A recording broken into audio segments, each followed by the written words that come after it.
Olá, pessoal.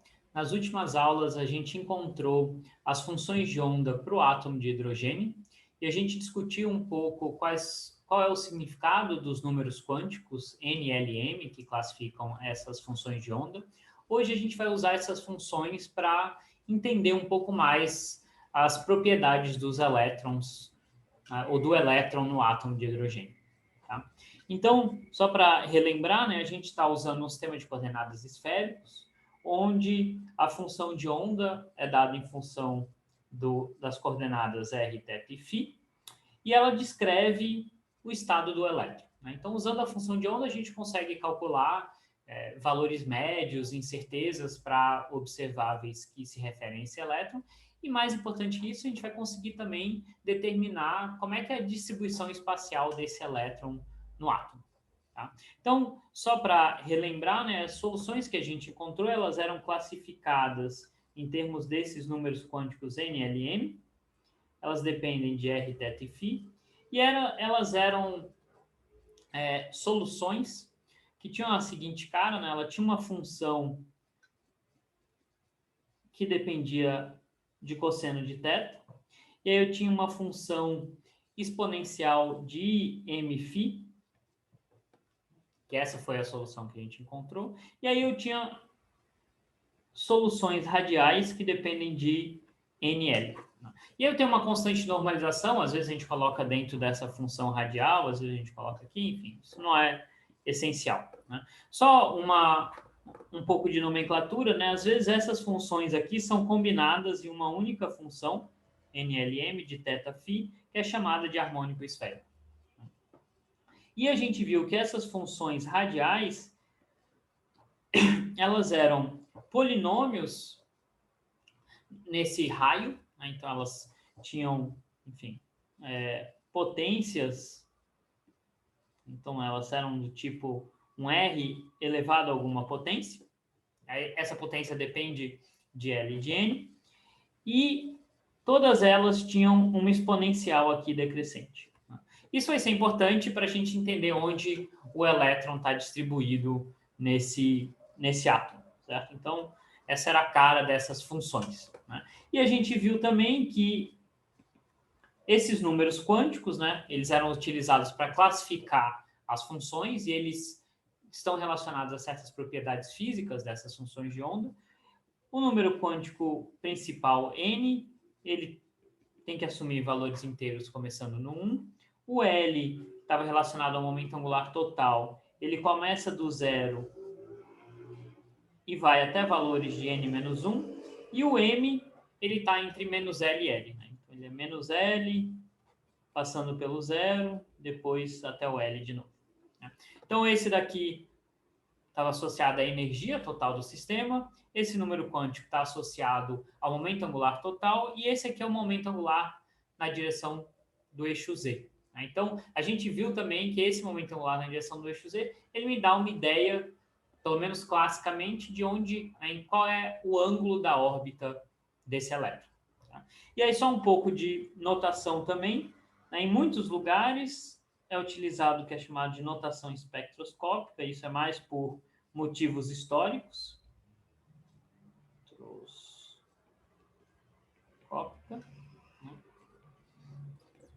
Onde o valor de L igual a zero é chamado de nível S, ou orbital S.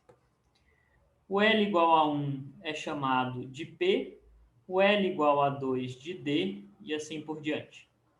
Então, esses foram números que foram introduzidos quando eles estavam estudando as linhas espectrais do átomo de hidrogênio, muito antes deles entenderem de onde vinham essas classificações.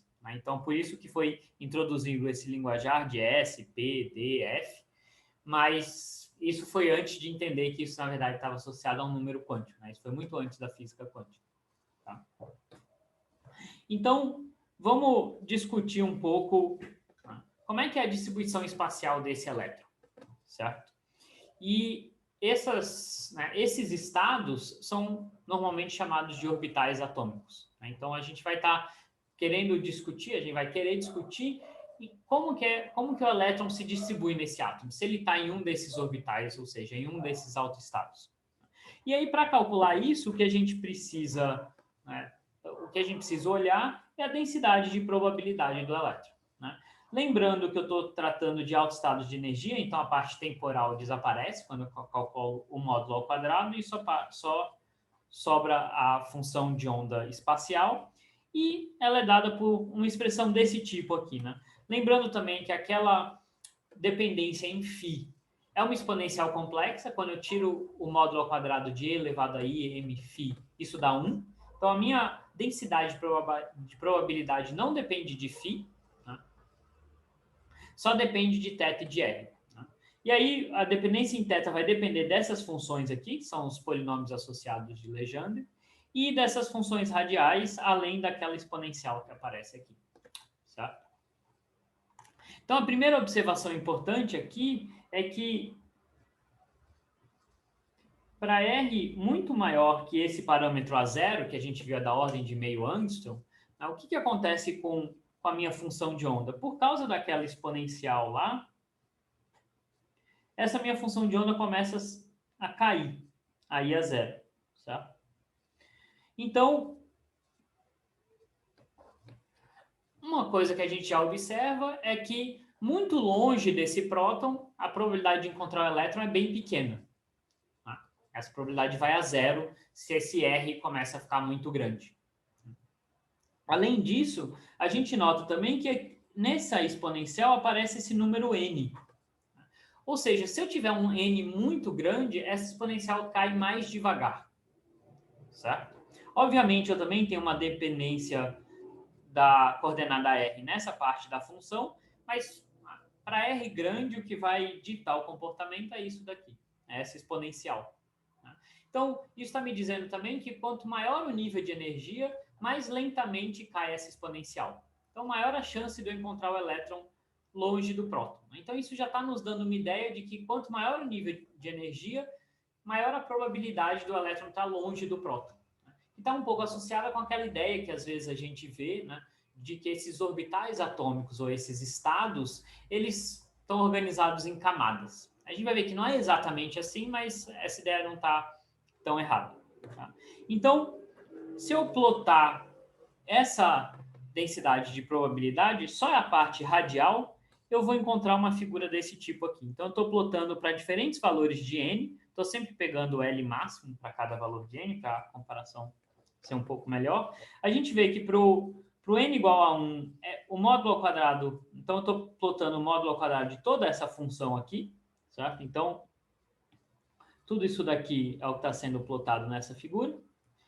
E aí, para o n igual a 1, eu vejo que isso aqui cai. Né? Então, tem uma chance pequena de encontrar o elétron aqui longe do meu átomo. Eu estou plotando aqui em unidades de R sobre A0. Para o n igual a 2, eu tenho uma probabilidade um pouco maior aqui. Conforme o R, ele também cai, né? Mas cai mais lentamente. Para o n igual a 3, mais lentamente ainda. Para o 4, mais lentamente ainda. E assim por diante. Tá? Dá para mostrar, a gente poderia fazer essa conta, mas, enfim, é trabalhoso, né? Mas a gente pode mostrar também que o valor médio dessa distância, né? Então, a gente pode calcular o valor médio porque a gente tem as funções de onda. Então, posso fazer aquelas integrais para calcular os valores médios. E nesse caso, para um estado NLM, esse valor médio ele tem essa cara aqui. Então, aqui na verdade é 2. Isso aqui vai ser 3n ao quadrado menos L mais 1. Certo? Então, de fato, a gente vê que quanto maior o n, maior essa posição média do elétron. Então, mais distante o elétron vai estar do próton. Então, de fato, conforme o elétron ocupa estados de mais alta energia, ele vai se distanciando do próton. Essa é a primeira ideia qualitativa que a gente consegue tirar dessas funções de onda. Mas é interessante também a gente analisar de uma maneira um pouco mais quantitativa como é que é essa probabilidade de encontrar o elétron a uma certa distância do próton. E isso muitas vezes é feito em termos dessa densidade de probabilidade radial. Então, a ideia aqui é perguntar qual é a probabilidade de encontrar o elétron em uma certa região, né, uma certa distância do próton, independente do ângulo. Então, eu não estou interessado em se o elétron está com esse ângulo, com esse ângulo, com esse ângulo, eu só estou interessado na distância que ele está do próton. Tá? Então, se eu quisesse calcular essa probabilidade, certo? Para encontrar o elétron com um raio entre R e R mais dr, o que eu teria que fazer é integrar. Então, a gente, para calcular essas probabilidades, a gente tem que integrar sobre o volume. E aqui eu não estou interessado no ângulo, então eu vou integrar sobre todos os ângulos θ e φ possíveis. E aqui eu tenho que integrar a minha densidade de probabilidade, que é o módulo ao quadrado da minha função de onda, sobre o volume. Tá? Esse elemento de volume, a gente lembra que em coordenadas esféricas é r ao quadrado, seno θ, dφ, dθ, dr. Tá? E aí, se eu manipular um pouco essas minhas expressões, né, a minha integral entre esses valores de r eu vou deixar aqui, entre parte angular também eu vou deixar aqui, eu vou escrever a minha função de onda. A minha função de onda ela vai ter uma cara que é uma função que só depende de r ao quadrado, vezes o módulo ao quadrado daquela outra função que só depende de θ.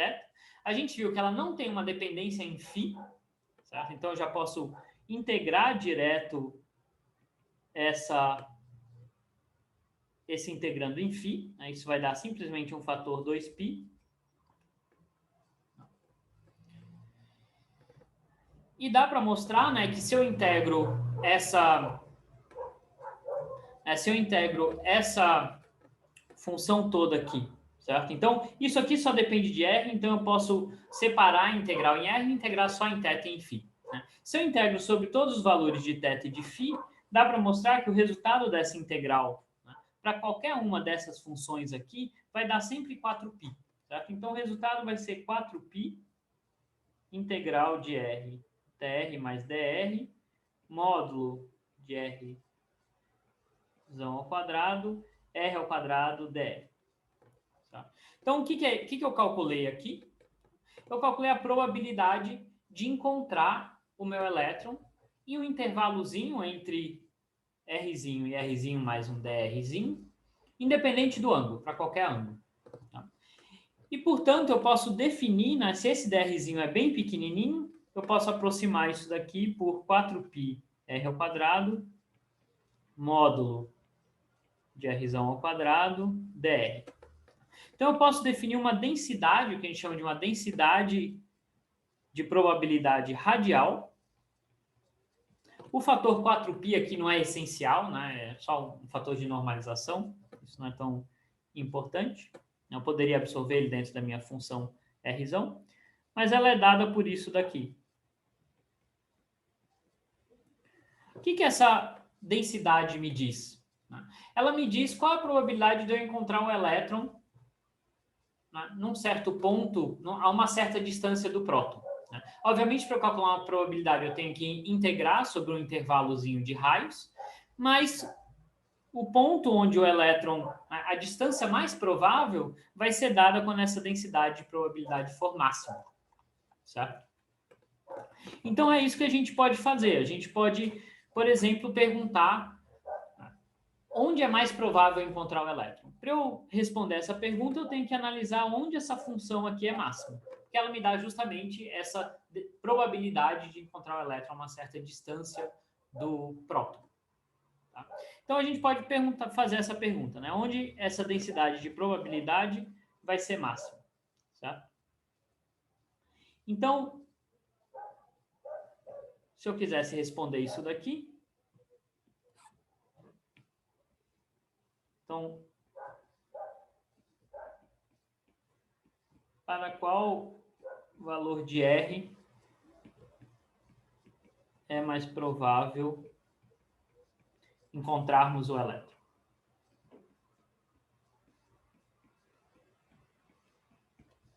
Então, para resolver essa questão, o que eu preciso fazer é calcular a derivada dessa densidade igualar a zero. Isso vai me dar o R mais provável.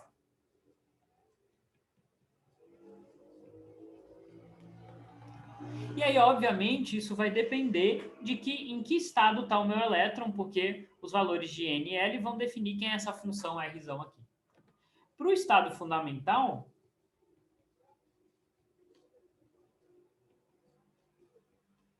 ou seja, o estado de menor energia, quando N é 1 e L é 0, então esse R vai ser 1, 0. Tá? Essa vai ser uma função que vai ter uma constante de normalização aqui, que não é tão essencial, mas tudo bem, a gente escreve ela aqui. E ela é simplesmente essa função e elevado a menos R a 0. A gente já discutiu isso na aula passada. Tá? Então, a minha densidade de probabilidade, tá?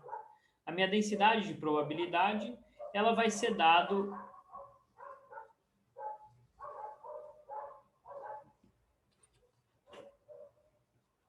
por o módulo ao quadrado dessa função vezes 4π rzinho ao quadrado. Certo? Então, o módulo ao quadrado dessa função vai me dar um A0 a menos 3. Eu vou ter um π que vai cortar com aquele π do 4π, então vou ter um 4 aqui. Rzinho ao quadrado elevado a menos 2R sobre A0. Essa é o que a gente chama de densidade de probabilidade radial. E ela tem uma cara que, né, se eu plotar, ela vai ter uma cara que em zero ela é nula, por causa desse Rzinho ao quadrado aqui. E se R é muito grande, ela vai a 0, por causa da exponencial. Então, na verdade, ela tem uma cara desse tipo aqui, assim. Então, de fato, tem um ponto onde essa densidade é máxima. E se eu derivar essa densidade e igualar a 0, eu encontro que esse ponto é justamente quando o Rzinho é igual a 0. Então, esse ponto aqui, onde a minha densidade é máxima, é justamente quando o Rzinho é a 0. Tá? Ou seja, se eu quiser saber onde é mais provável encontrar o elétron, independente da direção, vai ser quando Rzinho for a 0. Tá? Isso para o estado fundamental, o estado de menor energia. O que acontece quando eu vou para outros estados? Bom, essas funções R aqui vão ser diferentes, tá? Elas vão ter caras diferentes, né? Mas ainda assim, enfim, a gente pode olhar as tabelas, olhar essas funções e fazer essas contas. Né? Então, para outros estados, a gente vai ter algo assim, certo? Então, esse aqui é o estado fundamental, que foi aquele desenho que eu fiz bem toscamente aqui para vocês. O próximo estado, por exemplo, quando n igual a 2, a gente vê que ele tem essa cara aqui, né? N igual a 2 e L igual a 0. Então, a gente vê que já não é tão trivial, né? Ele tem um máximo, de fato, mais distante do que o N igual a 1, mas ele também tem uma certa probabilidade aqui não desprezível. Então, o elétron pode estar próximo do próton, com uma certa probabilidade. A maior probabilidade, ainda assim, é que ele seja mais distante. Aqui é um outro estado com N igual a 2, essa linha verde, mas onde o L é 1. Então, ele vai estar... O ponto mais provável vai estar por aqui, assim. Aqui é com N igual a 3, e aí eu vejo que eu tenho alguns pontos, o mais provável é aqui, mas eu tenho outras regiões também que tem uma probabilidade não desprezível. Tá? Mas, de maneira geral, o que acontece, como a gente já tinha intuído antes, é que quanto maior o N, mais distante o elétron vai ficando do próton. A probabilidade de eu encontrar o elétron é sempre em pontos cada vez mais distantes do próton. Certo? Então, isso nos dá a ideia de que o elétron, de fato, ele vai se posicionando cada vez mais distante do próton, quanto maior for esse nível de energia. Tá? Então, de maneira bem esquemática, né, eu poderia representar essa densidade de probabilidade. Né? Se eu pensar só nas regiões onde a probabilidade é máxima, eu poderia fazer um esquemazinho aqui, assim, certo? Onde no n igual a 1, eu estaria aqui com um raio próximo de A0, essa é a região onde a probabilidade é máxima. Com n igual a 2, eu teria um raio um pouco maior, com n igual a 3, um pouco maior, e assim por diante. Então, essas são as regiões onde é mais provável encontrar o elétron. De novo, a gente está falando de física quântica. Né? Não quer dizer que se eu medir a posição do elétron, eu vou encontrar ele lá. Ele não está numa órbita com um raio bem definido. Ele tem tenho probabilidades de encontrar o elétron em diversas posições diferentes, a diversas distâncias diferentes do próton ou do núcleo, mas as mais prováveis são essas daqui. Tá certo? Então a gente pode fazer, isso era a gente analisando somente a distância dele para o núcleo. Tá? Mas a gente pode fazer mais que isso, a gente tem mais informação. Né? A gente também pode analisar como é que é a distribuição dele angularmente. Porque a minha função de onda não depende só de R, também depende de θ e φ. Né? Mas quando eu calculo o módulo ao quadrado, a dependência em φ vai para zero. Tá? Ou a dependência em φ desaparece. Tá? Então, o que acontece se eu quiser analisar, de fato, não só a densidade radial, mas a distribuição angular também dessas probabilidades. Então, para o caso, para isso eu tenho que olhar a minha função de onda total, certo? Não só a parte radial dela. Então, eu tenho que olhar essa função de onda, é isso que vai me dar a minha densidade de probabilidade, certo? Então, a gente lembra que isso vai depender daquelas funções PLM e também da minha função radial. Novamente, a dependência em φ desaparece quando eu calculo o módulo ao quadrado. No caso do estado fundamental, novamente, essa função PLM, né, nesse caso, o L e o M são zero. Então, essa função é simplesmente 1. Ou seja, a minha densidade de probabilidade para o estado fundamental, ela é simplesmente a 0 a menos 3 sobre π elevado a menos 2r sobre a zero. Simplesmente essa função aqui, certo? Que, nesse caso em particular, do estado fundamental, independe de θ. Tá? Então, para qualquer direção, a minha probabilidade é a mesma. Ela é grande próxima da origem, quando esse r aqui é zero, e ela vai diminuindo. Então, eu posso tentar representar isso. É difícil a gente representar isso em 3 dimensões, né? Mas eu poderia tentar fazer uma representação desse tipo aqui, onde eu pinto numa região mais escura, um pouquinho mais escura, onde a probabilidade é maior, e aí ela vai diminuindo de intensidade. Certo? Só para representar em que regiões do espaço essa probabilidade é maior. Certo? E como eu sei que a minha probabilidade ela independe de φ, certo? Tanto faz, né? Lembra que φ é o ângulo ao redor do eixo Z aqui. Tá? Então, como ela é a mesma ao redor do eixo Z, eu posso fazer um corte e olhar só em um plano. Por exemplo, no plano ZY. Eu poderia olhar só nesse plano aqui, porque eu sei que a probabilidade vai se repetir nas outras direções. Tá? Então, em muitos casos, a gente, para representar essas densidades de probabilidade, a gente olha para figuras desse tipo aqui, certo? Então, são justamente cortes dessa distribuição, né, dessa densidade. Então, a gente tem aqui diversos estados. Então, essa coluna aqui são todos os estados com L igual a 0 e M igual a 0. Então, o 1, 2, 3, 4. Isso aqui está mais ou menos em escala, né? Então, quanto maior o N, maior esses raios aqui, mais distante o elétron vai ficando do próton. Tá? Mas como a gente já discutiu, em alguns estados ele tem uma chance grande de estar longe do próton, mas também tem uma chance não desprezível de estar próximo do próton. Quando eu vou, né, esses são os estados com L igual a 0 e M igual a 0. Quando eu vou para estados orbitais com L igual a 1, a coisa já começa a ficar diferente, mais interessante. Né? Eu começo a ter certas distribuições, vamos olhar para essa daqui, por exemplo, certas distribuições que dependem do ângulo. Né? Então, só para talvez deixar um pouco mais claro o que a gente está representando aqui, né? Eu estou fazendo um corte, por exemplo, esse aqui é o corte ZY, certo?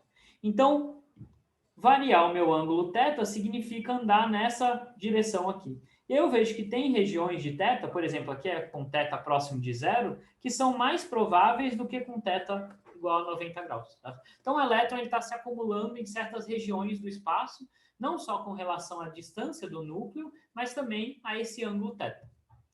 Novamente, eu não tenho dependência em φ, né? Então, isso daqui se repete ao redor do eixo Z. Eu posso pensar que eu pego essa imagem aqui e giro ao redor do eixo Z. Né? Então, isso vai fazer uma camada assim. Tá? E aí, essas coisas vão ficando cada vez mais complicadas. Né? Conforme eu vou aumentando os números de energia, os L's, eu tenho esses orbitais cada vez mais complicados aqui. Mas uma coisa a gente pode, né, olhando para essas figuras, pode parecer, ok, isso é o que a gente obtém das funções de onda, que são obtidas resolvendo a equação de Schrödinger, mas a gente pode tirar um pouquinho mais de intuição desses orbitais, entender um pouquinho mais, pelo menos em alguns casos, o que eles estão representando.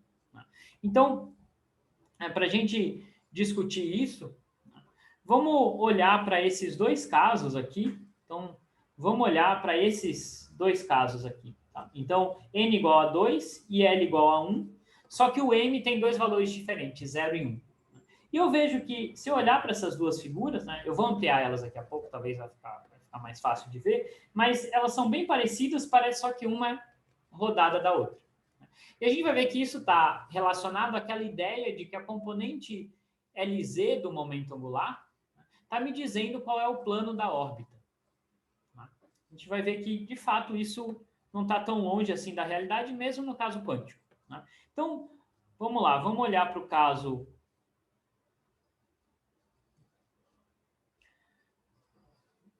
Então, vamos olhar, só para exemplificar, o caso n igual a 2, L igual a 1 e m igual a 0. Então, se o m é 0, a gente sabe que o momento angular na direção z é 0. Certo?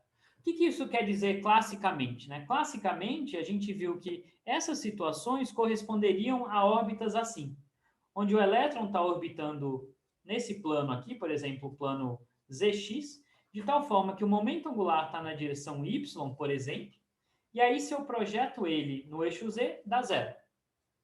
Então, esse é um caso clássico, onde, de fato, o momento angular não é nulo, mas o momento angular na direção z é nulo. Certo? Correspondiam a um elétron orbitando assim. E quanticamente? Né? Quanticamente, a posição do elétron ela não é mais uma órbita bem definida, ela está distribuída no espaço, certo?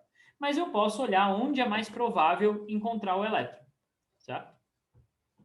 E onde é mais provável encontrar o elétron, né? Se a gente olhar naquela figurinha daqui de cima, a gente vai ver que para esses números quânticos, a minha densidade de probabilidade tem essa cara aqui. Então, eu tenho uma alta probabilidade de encontrar o elétron no eixo Z, nessas duas regiões do espaço, e uma baixa probabilidade de encontrar no plano XY. Então, isso nos dá a ideia de que o elétron, de fato, ele, obviamente, de novo, a gente não pode pensar que ele é uma partícula rodando, mas que ele está distribuído nessas regiões do espaço, porque o momento angular, de fato, na direção Z é 0, ele está apontando nessa direção aqui. Tá? Então, mesmo quanticamente, a gente vê que o LZ me dá uma ideia sobre essa distribuição espacial do elétron, tá? Ou o plano da órbita dele. Tá? Se eu fosse para um caso, esse foi o m igual a 0, o que acontece se o m for 1? Ou seja, se o LZ for máximo. Certo? Então, se eu fizer isso, no caso em que, se a gente for para um caso onde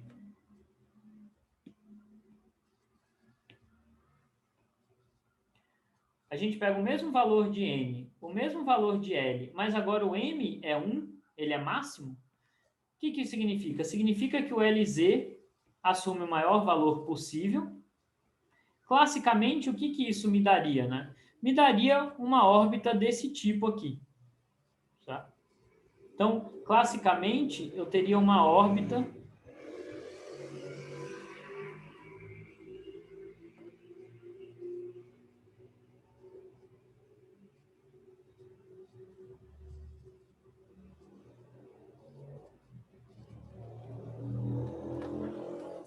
Então, classicamente, eu teria uma órbita desse tipo aqui, certo? Onde o meu elétron estaria realizando um movimento circular ou elíptico no plano XY, portanto, o momento angular total está justamente na direção do eixo Z. Então, o LZ é máximo, ele é igual ao momento angular total, que é o análogo desse caso aqui. Tá? E se a gente olhar para a distribuição quântica, a gente vê que o elétron, de fato, ele está, né, se eu rodar ao redor do eixo Z, de fato eu vou ver que ele está concentrado nessas regiões, ele está concentrado mais próximo do plano XY, que nem esse elétron aqui, que está no plano XY. E conforme eu vou em direção ao eixo Z, a probabilidade de encontrar ele no eixo Z é nula. Né? Que nem para esse elétron aqui, eu não tenho nenhuma chance de encontrar ele no eixo Z. Ele está sempre no plano XY. Tá? Então a gente vê que esses valores de LZ, de fato, estão orientando qual é esse movimento desse elétron. Tá? Novamente, de novo, não é um movimento de uma partícula, né? Mas ainda assim eles nos dão uma ideia sobre a orientação desse movimento. Tá? O que é mais interessante no caso quântico é que esses valores de LZ, como a gente já discutiu diversas vezes, eles são discretos.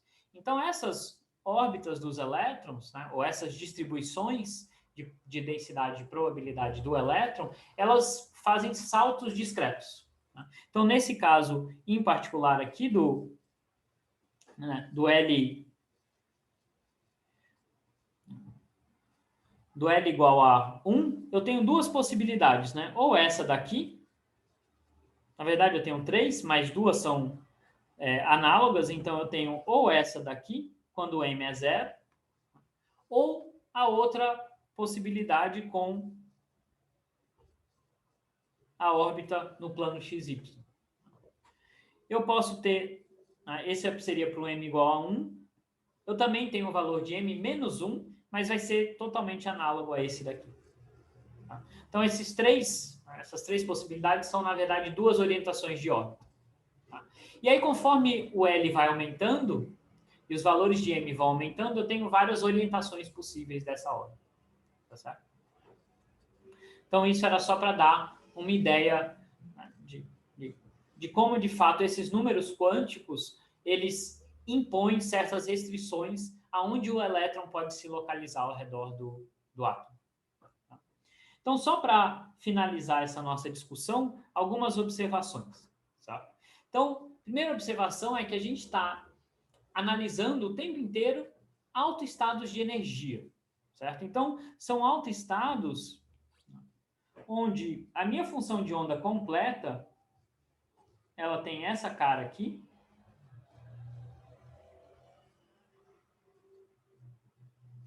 e, portanto, quando a gente calcula o módulo dessa função de onda, a dependência temporal vai embora. Tá? Então, são estados que a gente já mencionou várias vezes, são estados estacionários. O que isso quer dizer? Quer dizer que as probabilidades não mudam com o tempo. Então, a chance de eu encontrar o elétron a uma certa distância do próton, ela é sempre a mesma. Ela independe do tempo. Tá? Isso é muito diferente de uma partícula clássica que está se movimentando. Porque, ainda mais se for uma órbita elíptica, né, às vezes eu vou ter uma chance maior de encontrar o elétron próximo do próton, quando o elétron está se aproximando do próton, e ele se afasta. Então, às vezes eu tenho uma chance maior, às vezes eu tenho uma chance menor. E isso depende do tempo, depende em que instante eu vou lá e meço a posição do elétron. Então, de fato, quanticamente, eu não posso pensar em uma partícula fazendo um movimento elíptico ou circular, porque a probabilidade de encontrar o elétron independe do tempo. Então, essa ideia, né, de uma partícula circulando ao redor do núcleo não é adequada na descrição quântica. Certo? Quanticamente, a gente pode... É difícil a gente pensar, né? Esse é um dos grandes desafios da física quântica, a gente ter uma noção intuitiva do que está acontecendo, mas o que a gente pode perguntar e a gente pode calcular precisamente? Qual é a probabilidade de encontrar o elétron em alguma região do espaço? Uma das coisas que a gente viu é que essa probabilidade, de fato, essa probabilidade, ela é máxima. Quanto maior o nível de energia, maior essa distância, maior o elétron vai se distanciando do núcleo. Isso é algo que a gente viu acontecer. Mas essa ideia de um elétron circulando o núcleo, a gente tem que apagar da nossa cabeça. Um outro ponto importante é que, apesar desse estado ser estacionário, a energia cinética do elétron não é nula. O elétron não está parado. Né? As probabilidades, elas não dependem do tempo, mas se eu realizar uma medida da energia cinética do elétron, da velocidade do elétron, isso vai ser diferente de zero. Então, o elétron, de fato, está se movimentando. Ele tem, né, uma energia cinética, uma velocidade. Tá? Mas, ainda assim, ele está no estado estacionário. É difícil da gente tentar visualizar, porque a gente tenta o tempo inteiro pensar em uma partículazinha. Tá? Sem pensar em algo mais geral aqui. Tá? Né, dentro da física quântica, a gente não pode pensar que o elétron é uma partícula. Tá? Então, ainda assim, o elétron tem um movimento. Tá? E ele tem uma certa velocidade. A outra observação importante é que, apesar de a gente não ter discutido isso em detalhe nessa discussão do átomo de hidrogênio, porque a gente já discutiu quando a gente falou do modelo de Bohr, é que se os elétrons estão em algum nível que não é o nível 1, né, que não é o estado fundamental, eles podem realizar transições para níveis de menor energia e emitir um fóton nessas transições. E é isso que vai dar origem às linhas espectrais. Certo? Que a gente sabe é explicada muito bem por esses níveis de energia que a gente obteve, que foram os mesmos que o Bohr obteve com o modelo dele. Certo? Porém, existe uma energia mínima, que é com n igual a 1. Tá? E se o elétron estiver no estado fundamental, ele não consegue mais perder energia. Já é a energia mínima possível dentro da física quântica. Então, se o elétron está nesse estado, ele não pode emitir mais fótons e ir para estados de menor energia. Ele fica preso lá.